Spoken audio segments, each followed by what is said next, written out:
എന്താ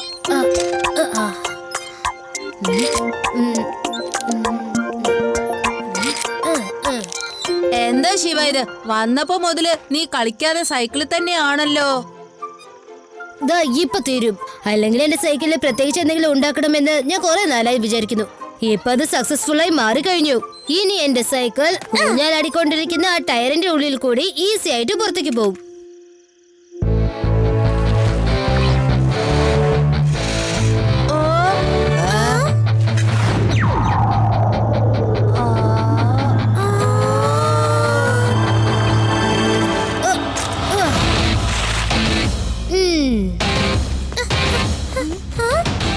ശിവ, ഇത് വല്ലാത്തൊരു അതിശയം തന്നെയാണ്.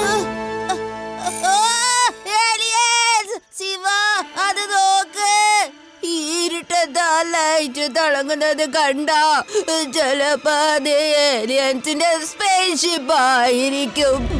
എന്താ യൂറി ഇത്? അത് ഏലിയൻസ് ഒന്നും അല്ല. എന്തായാലും ഇത്ര യാത്രയായ സ്ഥിതിക്ക് അവിടെ എന്തായിരിക്കും കാര്യം? നമുക്ക് ഒന്ന് ചെന്ന് നോക്കിയാലോ? എന്നെ ഇവിടെ ഒറ്റക്കാക്കിട്ട് പോകല്ലേ, വരാം.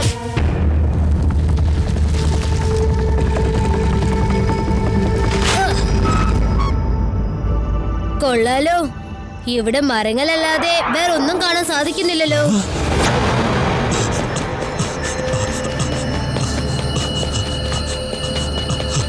ബോസ്, ഒരു കാര്യം പറയാനുണ്ട്. കുറച്ച് കുട്ടികൾക്ക് നമ്മളെ സംശയം തോന്നിയിരിക്കുന്നു. ആ കുട്ടികൾ എങ്ങനെ ഇവിടെ വന്നാൽ നമ്മുടെ രഹസ്യങ്ങളെല്ലാം പൊളിഞ്ഞു പോകും ബോസ്. എന്റെ പേരാണ് ചോട്ടുബായ്. എന്റെ ജോലി എന്താണെന്ന് ആരോടും പറയില്ല. വീട്ടികളെ എന്താ ചെയ്യേണ്ടതെന്ന് അറിയാലോ. നോക്കി നിൽക്കാതെ പോയി ചെയ്യണോ.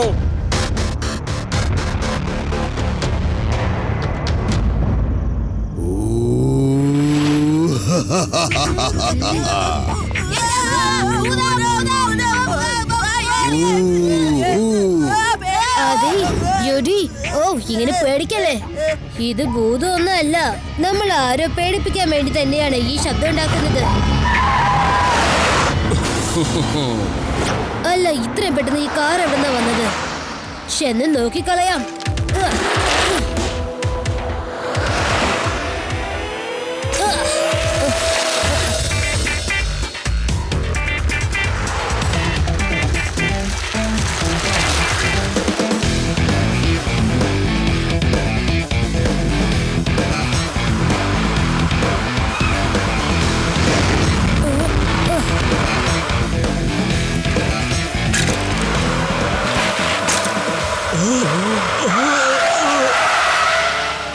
ഇറങ്ങിക്കോളൂ.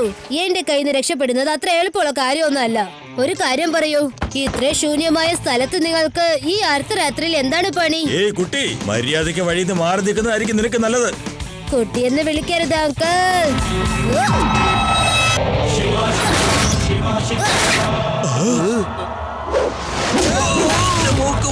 ശിവ, ശിവ എന്നാണ് എന്റെ പേര്.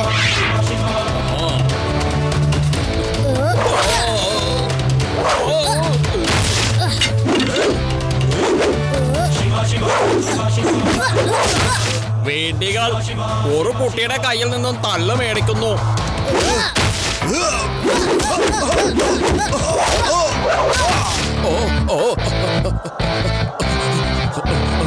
ദേ പോയി പണ്ടാറം.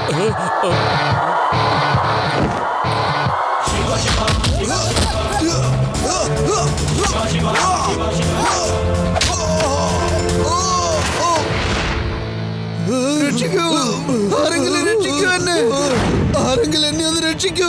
കുട്ടി എന്നെ ഒന്ന് രക്ഷിക്കൂ, ഇല്ലെങ്കിൽ ചത്തുപോകും. കുട്ടിയല്ല, ശിവ, ശിവ എന്നെ ഒന്ന് രക്ഷിക്കൂ. അങ്കിൾ, ഞാൻ നിങ്ങളെ രക്ഷപ്പെടുത്താം.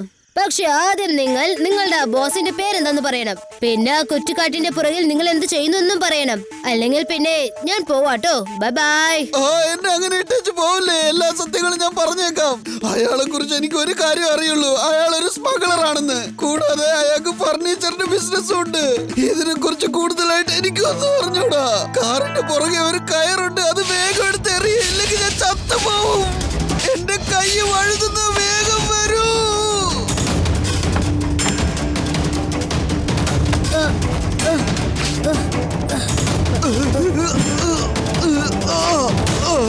വേഗം ഇത് പിടിച്ചിട്ട് മുകളിലേക്ക് വരും അങ്കിൾ.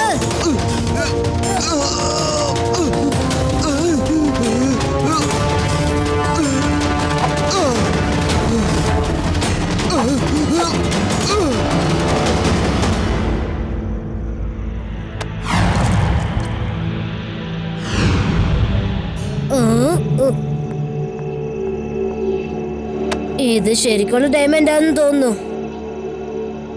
എത്രയും പെട്ടെന്ന് ഇത് കൊണ്ടുപോയി ലഡ്ഡു സിംഗിന് കൊടുക്കണം.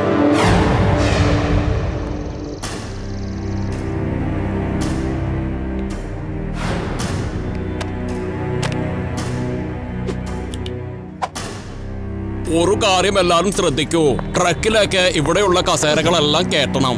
ഓർമ്മ വേണം, ഇന്ന് ഈ മൊത്തം ചരക്കുകൾ വീനസ് സിറ്റിയിൽ എത്തിയിരിക്കണം, മനസ്സിലായോ? പിന്നെ ഈ കസേര കൊണ്ടുപോകാൻ മറക്കരുത്. സൂക്ഷിക്കണം കേട്ടല്ലോ. പറഞ്ഞു കൊടുത്തില്ലെങ്കിൽ ഇവന്മാര് ചെയ്യില്ല. എന്നെ പറ്റിക്കാൻ പറ്റില്ല.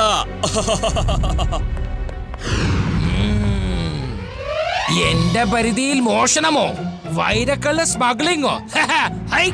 ആ കള്ളന്മാർക്ക് അറിയില്ല, ഇവിടുന്ന് 50 കിലോമീറ്റർ ഒരുപാട് ദൂരത്ത് കള്ളന്മാർ ആരെങ്കിലും മോഷ്ടിക്കാൻ പോയാൽ അവിടുത്തെ ആൾക്കാർ പറയും മോഷണം നിർത്തിക്കോ, അല്ലെങ്കിൽ ഇപ്പൊ ലഡ്ഡു സിംഗ് ഇത് എത്തുന്നു. ഒരുപാട് കേട്ടതാ സാറേ. അത് വിട്. ഈ സ്മഗ്ലറിനെ നമ്മൾക്ക് എന്താ ചെയ്യാൻ പറ്റുക അത് പറ. ഓക്കെ ശരി ശിവ, നീ എന്നോട് പറ. ഇപ്പൊ തന്നെ നീ പറയണം, അവൻ ആരാണ്, കാണാൻ എങ്ങനെ ഉണ്ടാവും? ലഡ്ഡു സിംഗ് സർ, എനിക്ക് ആ കള്ളനെ കുറിച്ച് ഒരു കാര്യം മാത്രം മനസ്സിലായി. അതായത് അവർക്കൊരു ഫർണിച്ചർ ഷോപ്പ് ഉണ്ടെന്ന്. നീ ഒന്നുകൊണ്ട് വിഷമിക്കണ്ട ശിവ. ആ ഡയമണ്ട് സ്മഗ്ലറിനെ ഞാൻ എത്രയും പെട്ടെന്ന് പൊക്കിയെടുത്ത് ജയിലിന്റെ അകത്തേക്ക് വലിച്ചെറിഞ്ഞോളാം. എന്നോടാ കളി. ഞാൻ ഈ നഗരത്തിലുള്ള എല്ലാ ഫർണിച്ചറുകാരും ഇപ്പൊ തന്നെ പൊക്കിക്കൊണ്ട് വരും. അവന്മാരൊക്കെ എന്റെ കയ്യിൽ നിന്ന് എങ്ങനെ രക്ഷപ്പെടുമെന്ന് കാണട്ടെ. ഐ. അടിപൊളി ലഡ്ഡു സിംഗ് സർ. എന്തെങ്കിലും സഹായം ആവശ്യമുണ്ടെങ്കിൽ എന്നെ വിളിച്ചോളൂ.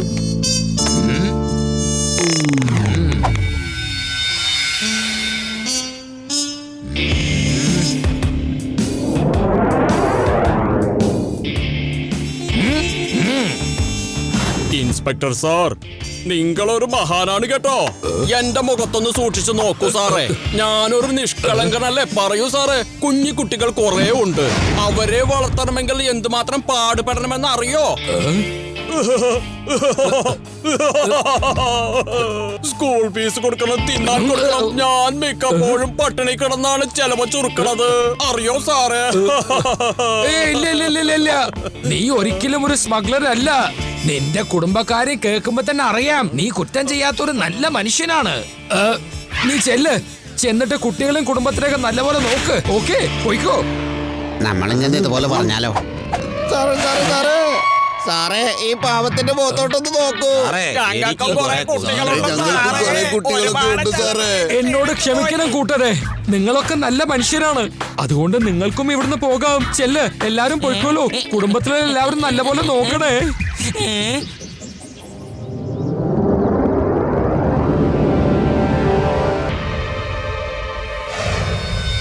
എന്തെങ്കിലും കണ്ടോ ശിവ? ഇല്ല, ഒന്നും കിട്ടിയില്ല.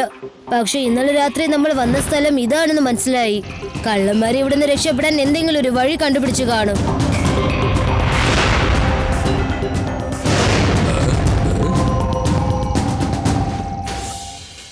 ഇത് നോക്ക് ശിവ.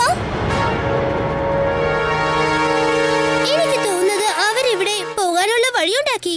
ഇതിനകത്ത് കൂടി കടപ്പുറം വരെ പോകാൻ കഴിയും. എന്തായാലും ഞാൻ ഇതിൽ കൂടി അകത്തു പോയി നോക്കട്ടെ.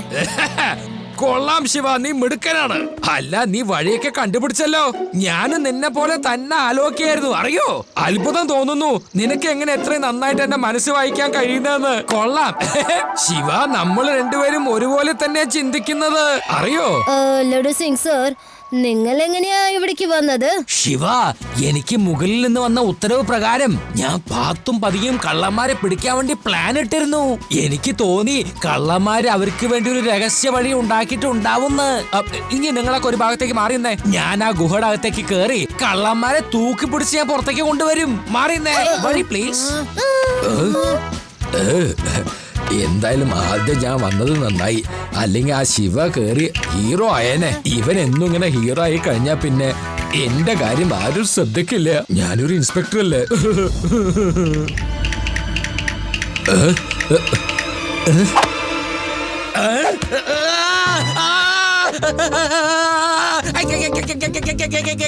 കടിക്കല്ലേ കടിക്കല്ലേ കടിക്കല്ലേ കടിക്കല്ലേ എന്നെങ്ങനെ കടിക്കല്ലേ ഇവിടെ കടിക്കുന്നു ഇവിടെയും കടിക്കുന്നു കടിക്കല്ലേ കടിക്കല്ലേ എനിക്ക് വേദനിക്കുന്നു